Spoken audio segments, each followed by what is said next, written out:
Okay. Hi, my name is Bella Furtado, and I'm a student at Whitman Regional High School. As part of Whitman's 150th anniversary celebration, we are speaking with a longtime Whitman resident. Today we have Kathy Teahan. Kathy, when did your family, or where did your family live when you were born? On Stetson Street in an upstairs apartment, and my grandparents and a couple of my aunts lived across the street at 53 Stetson Street. For anyone who doesn't know or is watching this from the Hanson side of things, what's around Stetson Street? Are there any businesses that we know of that would be notable for anyone who's passing through Whitman? Well, if you kept going down to the end and took a left on Commercial Street was McCarthy's Ice Cream. Today, on the corner, there's a small variety shop, which used to be a donut shop when I was growing up, and we used to be able to get 2 donuts for 5 cents. 5 cents, wow. Or maybe it was 1 for 5 cents, but wow. It was a bargain. Still better than what it is now. Is that neighborhood, would you say it's similar to how it was as when you were a child, or has it changed a lot? I think it's pretty similar. When I was growing up, there was Mrs. Jubett's kindergarten. There was a private kindergarten because we didn't have public kindergarten. And a professor at Bridgewater, it was a normal school, Bridgewater State College at the time, named Robert Meyer. He lived in one of the houses, and he had one son. And we used to play with him, and his mother would give us snacks of saltine crackers and butter. Those were our snacks in those days. Delicious. Yes. What generation are you as a Whitman resident? Second. Second generation. Me too. Remembering your school days, what comes to mind as an important event for the children of Whitman during the time?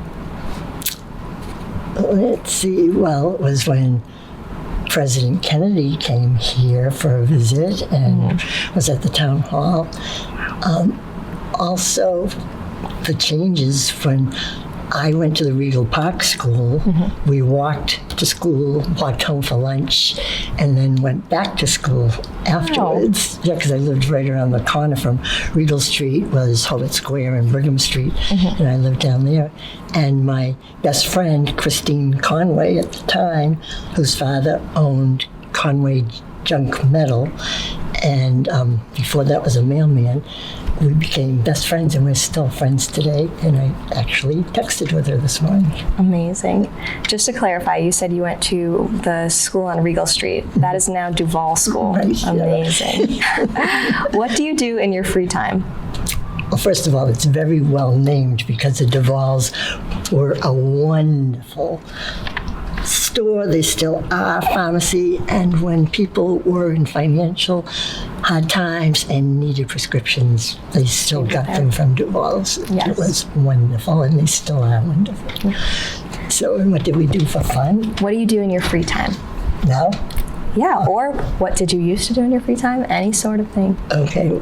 Well, when we were very young, we used to play in a brook near us, and we used to play in the woods, and our parents would let us go out by ourselves and play, and we, sailed sticks and different things down the brook, and then we collected pollywogs and played dolls, the usual things, played jump rope, played softball at different times and stuff. Not a device in sight. I like it. And now I volunteer a lot. In Howard, I'm the president of the board of directors for the Howard Port Library, which is celebrating its 100th anniversary this year. Oh.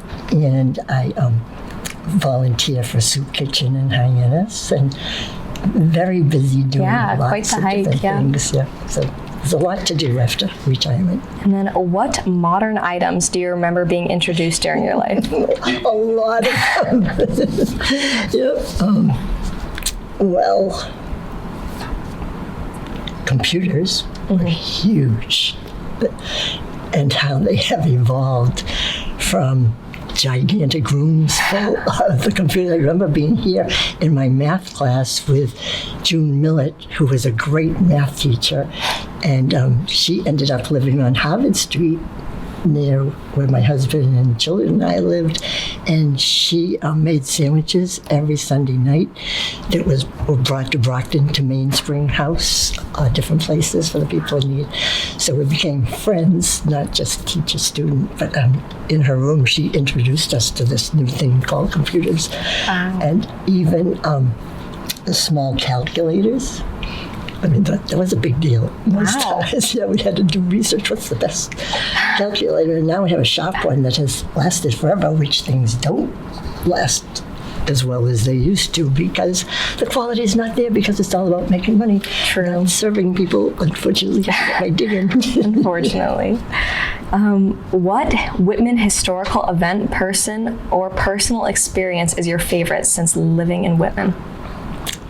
Well, my favorite person and one I respect so much was my late husband, Bob Teahan, who, when I started teaching here, I would get the job as an English teacher if I would be the cheerleading coach, and I was never a cheerleader, and I didn't know anything about cheerleading, but I said okay, and that I would make sure that the cheerleaders were safe and that they learned from each other what to do, and I would chaperone the buses, and we'd do a lot of pep things and spirit things.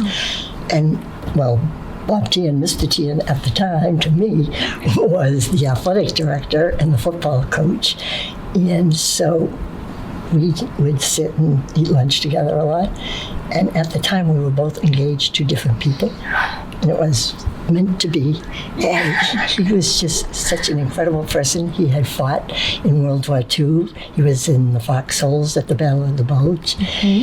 And when he got out, he went to Bridgewater State College and then taught history in Brockton, then later in Whitman, and coached football. And I've had so many people still today tell me how much he taught them about being a man and built up their confidence and character. And the phys ed department he had that had white T-shirts, blue T-shirts, and gold T-shirts, and everybody could participate and work their ways up no matter what their size was or their health was. And when people couldn't play football, there was an example, Dean Andrews, who had polio, along with his brother. They lived on Fullerton Avenue, and Bob let him work as like one of the managers of the football team because he had trouble breathing and doing a lot of things. So, and then Bob served in the State House for 2 terms, and then he went on to scout for the Patriots. And even as a scout, he would give the players from the colleges as many opportunities as possible because that was their door to having a better life, because so many of them, especially from the South, had lived in poverty. So he's my hero. He sounds like a remarkable man. He was. And then in the State House, we lived in a house at 697 Washington Street, and that was called like the State House or the President's House, House of Representatives, because before we lived at 697 Washington, Ned Kirby and his family lived there, and then Bob and his late wife Jean, who died of cancer, bought it from the Kirbys, and we lived there for quite a while. And then my son-in-law at the time, Emmett Hayes, who married our daughter Ann and then ran for state rep, he lived there. Wow. And later when Ann and Emmett separated, Emmett married Shannon O'Brien, and she had been a state senator from Western Mass and then became our treasurer. So it's a good luck house if you want to be in politics. Good luck house. What building and or business do you miss most from Whitman, and why? the Toll House because it was so famous around the country because of the woman who followed her dream and during the Depression opened a restaurant that gave people an incredible experience of being welcomed, being special, to forget about the Depression. And people told her that she was crazy, but she followed her dream and she worked hard at it and she made it. And we're famous now all over the world because of that cookie. What was the most, or who was the most impressive Whitman resident you knew, and why, other than your amazing husband? Other than my husband. Well, there are a lot of them. Let me see. One person is Tom Evans, who was the principal of the Holt School. And when my two sons went there, they didn't want to go to school because they were, I don't know why, but they didn't want to. But Tom made them feel important and took special care of them, like he did of every student. He had nicknames for students that he still has for them, and he remembers them. My daughter Jeannie, from Bob's first marriage, was a little kid. She's now 5 feet, but he called her Tiger Teahan, and he still calls her Tiger Teahan. And when she had some health issues, we called her that. But he has given of himself in so many ways to the town, and he's just such a positive, good person. Lots of fun. Amazing. In your opinion, what has changed most in Whitman, good or bad? A good thing that's happened. When I was growing up, we had maybe 2 Black families who lived on Commercial Street, and real estate companies in Whitman would not sell homes to people of color during those days. And I think growing up separated from each other was so wrong, and I'm thrilled that, as I was having my family more and more, people moved into Whitman, and now there are people from all different countries, and the richness of the diversity and the what we get to enjoy, like the Thai restaurant uptown, which I love, the food along with the pizzas from Christo's and the Venus, and we used to have Condon's that had delicious pizza too. So. Not just the food, but also the culture and the beliefs. And when I was growing up, even as a state rep, I was told that yoga was bad for people because it was going to inculcate them into a religion like Buddhism, which is all about peace. But that was the narrow-mindedness, unfortunately, as I was growing up, and it still was in the 1990s, and we need to know there's goodness in so many religions, and I believe that we were all created to love each other, and I went through everything in the Catholic Church. I was the model student at the children's mass because I paid attention, so I sat in the front so people would know what to do, and then I was a Eucharistic minister, parish council president, and just was so into it because it was all about love and goodness. And I had been brought up in a family of 8 children. And since I was the first grandchild, I was just surrounded by love. And that's all you need. You can do anything if you are loved. It gives you confidence, it gives you good health, and it makes you do good things in this world. So, and then that makes you even healthier. Yeah, I will say something that's been remarkable as being a student of Whitman Hanson is just how that diversity has grown. I feel like I see so many different people from so many different backgrounds, whether it's religious backgrounds or ethnic backgrounds. It is truly amazing, and we have so many clubs now that allow everyone to find their people. So I'm very glad that that has changed and developed as well. If you could have any wish, what would you bring to Whitman now? What would it be and why?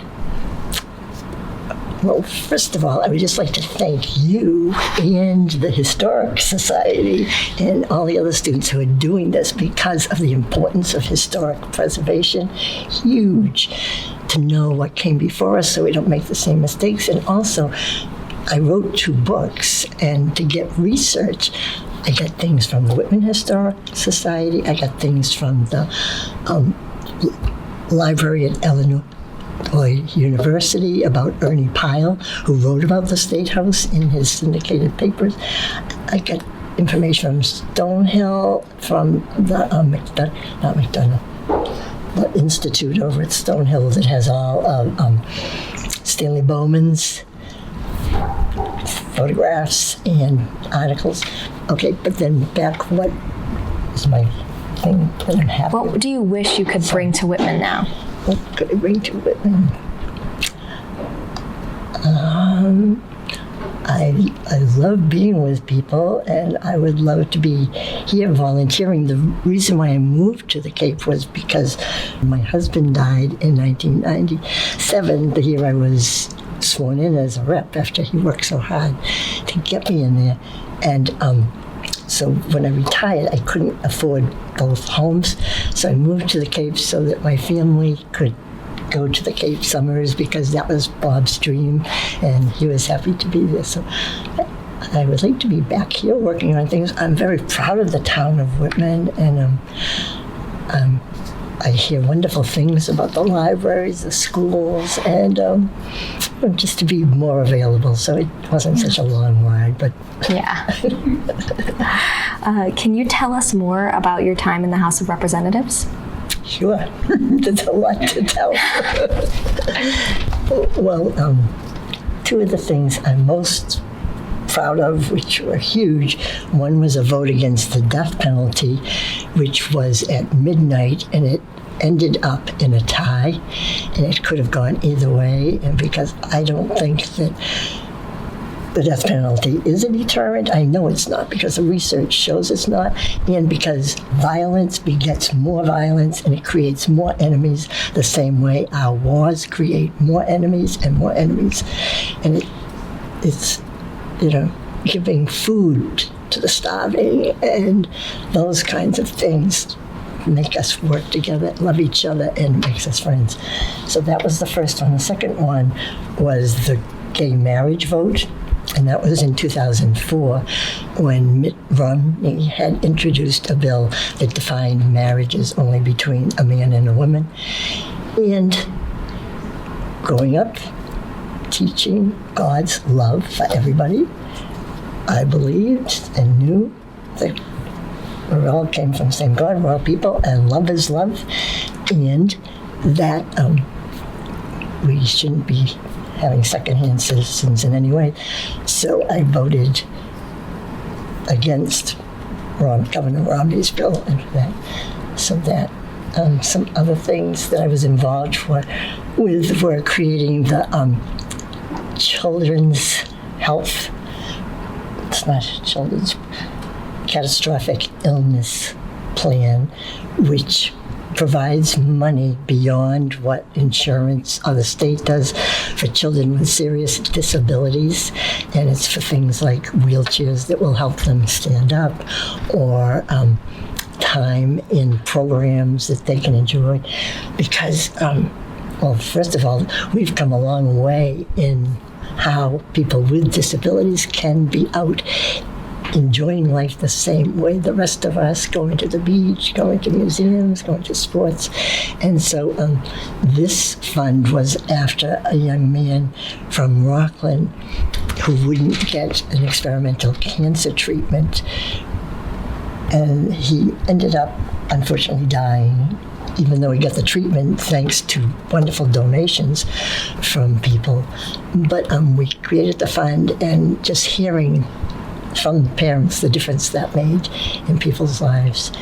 And in Howardsport, if anybody wants to come to Howardsport, Howard has one of the best environmental conservation. It's Howard Conservation Trust, and we just restored, with great donations and hard work, a cranberry bog that was covered up, and then just everything.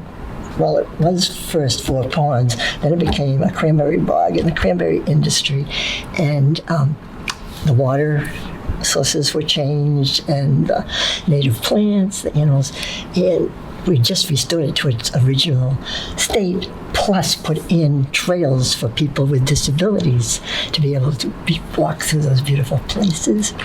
And I heard that Whitman has an opportunity this year to keep the Camp Alice Carlton property that's up off of Plymouth Street, and it has access to Rockland, as open space for the people of Whitman. And I went to Camp Carlton when I was a Girl Scout, and we had a wonderful time. It was a day camp. We slept over a few nights, and we had wonderful volunteer leaders there. We had super time, and my grandfather was a friend of Mr. Carlton, and we used to visit them. And the Carltons were better off than a lot of people in Whitman, and they donated that property for the town and the children to enjoy forever. Not just a certain group, and not to be sold to make money to pay taxes, but to be enjoyed. And we need trees more than ever because of all the people with asthma and other problems. We need the trees because they keep us from erosion and flooding, and they also provide us with oxygen that helps us. So There's so many things worth fighting for, and it's amazing that you've done all these things. Can you tell us what was your involvement in making the Toll House cookie the state cookie? It was a funny story. It was my first year as a state rep, and at the time, 1/4 of the legislature was made up of women. 3/4 were made up of men, and it's not that much better now. It's probably about a third now, if we're lucky. And so I was there in 1997, and I was on the State Administration Committee, and in walked the senator from Somerset, and I'm forgetting his name right now, but it will come. But he had been to his school, elementary school in Somerset, and they had done a huge project on the chocolate chip cookie. It was an interdisciplinary project where they first had to do research to find out the most popular cookie in the school, and then they found out it was the chocolate chip, and then they had to take loans and get money to bake the cookie and do math for that, and then math how much they had to sell the cookies for to make a profit, and they had to draw posters for art, and they had to make jingles, and for social studies they had to come to the State House and see if they could make it the chocolate chip cookies. So Senator Tom came in and he said, and Mrs. Teahan, Representative Teahan, we'd like you to co-sponsor this bill to make the chocolate chip cookie the state cookie.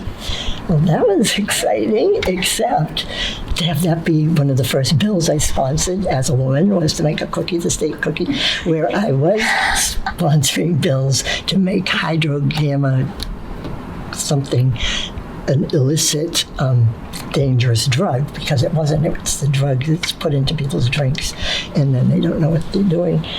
And so I was doing that, and I was doing other bills. So I said yes, because of course we'd like Whitman to have a state cookie in our town, and so that's how I got involved, and it became so talked about in the press. The press was writing articles and articles, and I have a whole notebook about it that John Campbell made a copy of it to put in the Whitman Historic Museum. And but then I would send press releases out about what we were doing in the budget. And that didn't get into the press, and other things that were very important weren't. So it became a big issue, and then we had a wonderful time when the kids came in and seeing them, and one of the third graders from Somerset, and we got the Whitman third graders involved too. They from the schools, they wrote letters and things too. And one of the third grade girls said, because the Fig Newton was being proposed as a state cookie by my friend Peter Katusian, who was the state rep from Newton, because his town wanted Fig Newton. So the girl said when she was speaking at a hearing, because we have to have hearings before bills are voted on, said, whoever came home from school and said to her mother, I smell you baking Feed Newtons today, Mom. So, I mean, it's something that everybody loves and everybody of all ages, and it's very famous. So it had an informal vote, and it was voted unanimously, and the State House had a signing, and Governor Weld gave out cookies all over the State House that day, and Whitman had a Toll House Cookie Day and big program at the town hall, and we sold cookies and gave the money to the Whitman Food Pantry. And then later on, we had South Shore Votech created a big metal cookie with lights on it, and it was hung from a fire truck in Whitman Center for the 1st of January. So for first night, the cookie was dropped instead of the Big Apple. Amazing. Is there anything else you'd like to share with us? I'd like to share that the town is an incredible community that has supported students in so many ways. The Scholarship Foundation, I wouldn't have gone to Bridgewater probably, even though at the time it was $100 a semester. My family didn't have it. My father worked at the foundry, and there were 8 children, and we had enough money to pay for bills. We had no car. And it was tough times, and the Scholarship Foundation and the schools and the quality of the education and the churches and the parks, and the park that we now have had restored so nicely. I mean, it's a beautiful town. I thank it. All the people who have worked on this town for years, and politicians get more notice about it, but there's a lot of people working on it every day who do so many good things, and I still love Whitman. It's my hometown. Very proud of it and very happy to be here, so thank you. Thank you so much, Kathy, and thank you for watching.